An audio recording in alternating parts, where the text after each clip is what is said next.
అమ్మ ఏం పేరమ్మా మీ పేరు? నా పేరు డి అలివేల్ మంగ అండి.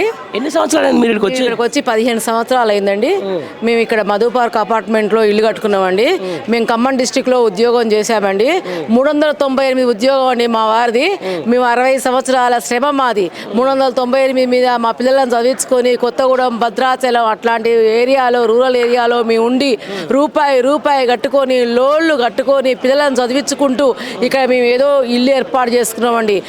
తిరిగి హైదరాబాద్లో పెద్ద పెట్టుబడి పెట్టుకోలేక మేము ఇక్కడైతే మిలిటరీ ఏరియా కొంచెం ప్రశాంతంగా ఉంటుంది, పిల్లలకైనా మాకైనా పెద్దవాళ్ళకైనా బాగుంటుందని మేము ఇక్కడ 15 ఏళ్ళ నుంచి నిర్మించుకొని కొంత ఆ ఉద్యోగంతో పిల్లలను చదివించుకుంటూ డెవలప్ చేసుకున్నామండి.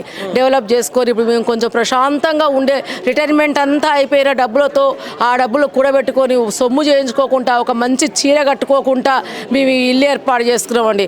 ఇప్పుడు ఈ వార్త మమ్మల్ని 15 రోజుల నుంచి ఈ వార్త తెలిసినప్పటి నుంచి ఎవరికి గుండె జబ్బులు వస్తాయా, ఎవరం ప్రాణాలు పోతాయా, ఏమైతాయా అని మాకు నిద్రాహారాలు లేవు, అన్న పానీయాలు లేవు, అంత సందిగ్ధంలో పడిపోయినాం.